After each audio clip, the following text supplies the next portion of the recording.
नमस्कार मित्रमंडळी. तर आज आपण बनवणार आहोत बटाट्याचे चिप्स. त्यासाठी मी मार्केटमधून 5 किलो बटाटे आणले. हे बटाटे पांढरे आहेत पहा. पांढऱ्या कलरचे आहेत. 2 प्रकारचे असतात. एक लालसर असे असतात आणि एक व्हाईट. तर व्हाईट कलरचे बटाटे आणलेले आहेत आणि त्याची आपण सालं काढून घेतलेली आहे. त्यानंतर ते स्वच्छ धुवून घेऊन आपण इथं बटाट्याचे चिप्स पाडत आहोत. तर चिप्स पाडलेत बघा, चांगले असे व्यवस्थित पडतात. आता हे मी खाली घेऊन करत आहे कारण फास्ट होईल, आपलं पातेल्यावरती धरून लवकर होत नाही आहे, त्यामुळे मी खाली धरून करत आहे. तर आपले हे बटाट्याचे चिप्स करून झाल्यानंतर काय करायचं, तर 5 ते 6 वेळा जोपर्यंत हा फेस येतोय ना असा वरती बुडबुडा, तो जोपर्यंत बंद होत नाही धुत असताना, तोपर्यंत हे स्वच्छ धुवून घ्यायचे.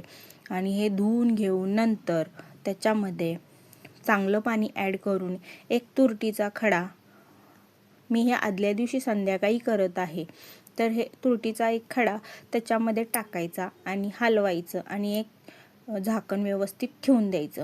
उद्या सकाळी आपल्याला हे परत एकदा स्वच्छ धुवून घ्यायचं, कारण फेस आलेला असतो थोडाफार. तर ते स्वच्छ धुवून घ्यायचं आणि बघा हे धुवून घेतलेले आहे तिथे आणि तुरटीचा खडा टाकला. हे आदल्या दिवशीचं आहे.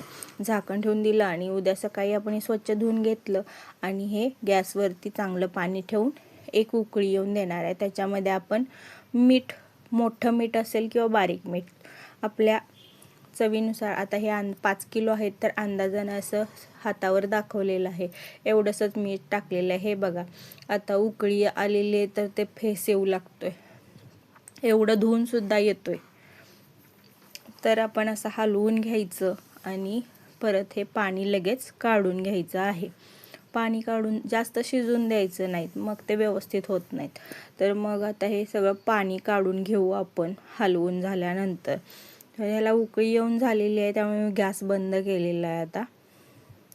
आणि हे आपण आता पाणी काढून घेऊया. जरा असं थंड होण्यासाठी हा हलवत आहे मी, म्हणजे पाणी काढण्यास हेल्प होईल, कारण पातेलं खूप आता गरम झालेलं आहे. दुसरी उकळी येऊन द्यावी लागते. आता हे आपले पातळ चिप्स असतात, त्यामुळे हे पहा इथे तुम्हाला दिसतील, जास्त जाडसर पण नाही आणि जास्त पातळ पण नाही, त्यामुळं अगदी एका उकळीमध्ये होऊन जातात. आता आपण याच्यातलं सगळं पाणी काढून घ्यायचं आहे आणि पाणी काढून झाल्यानंतर हे लगेच सुकत घालायला मी टेरेसवरती घेऊन जाणार आहे. तर आता इथं मी पाईप खराब होऊ नये किंवा जास्त एवढं गरम पाणी आपण ओततो, त्यामुळे मी इथं नळ चालू ठेवलेला आहे आणि मग पाणी आपलं हे गरम आहे ते ओतत आहे, जेणेकरून पाईपला कडक म्हणजे खराब होऊ नये. तर इथं आपण सर्व पाणी काढून घ्यायचं आहे आणि लगेच सुकत घालायला घेऊन जाणार आहे.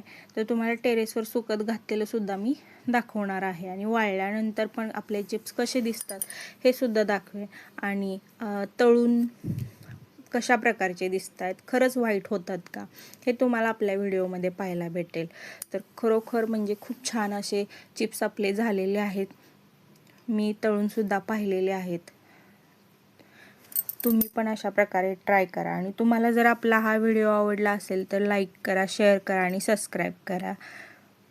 तुम्हाला असेच आपले नवनवीन व्हिडिओ पाहायला मिळतील आपला चॅनल. तर इथं आता मी सुकत घालून झाल्यानंतर लगेच तुम्हाला दाखवणार आहे की कसे वाळत घातलेले आहेत. त्यानंतर व्हाईट झालेले आहेत का चिप्स, तर तळूनही दाखवणार आहे. पण तळून दाखवताना एक गंमत झालेली आहे. फास्ट गॅस केला आणि तेल फार तापलं, त्यामुळे पहिल्यांदा टाकलेले थोडे लालसर उठले, पण दुसऱ्यांदा टाकलेलं कमी स्लो केला गॅस. आणि तुम्हाला दाखवते मी की आपले पांढरे चिप्स किती चांगल्या प्रकारचे झालेले आहेत. तर तुम्ही पण अशा प्रकारे ट्राय करून पहा आणि कमेंट बॉक्समध्ये कमेंट करून नक्की सांगा की आपले चिप्स तुम्हाला केलेले आवडले का. तर हे पहा इथं मी टेरेसवर घातलेलं वाळत, त्याच्यासोबत आणखीन एक पदार्थ केलेला आहे, तोही तुम्हाला व्हिडिओ मी टाकणार.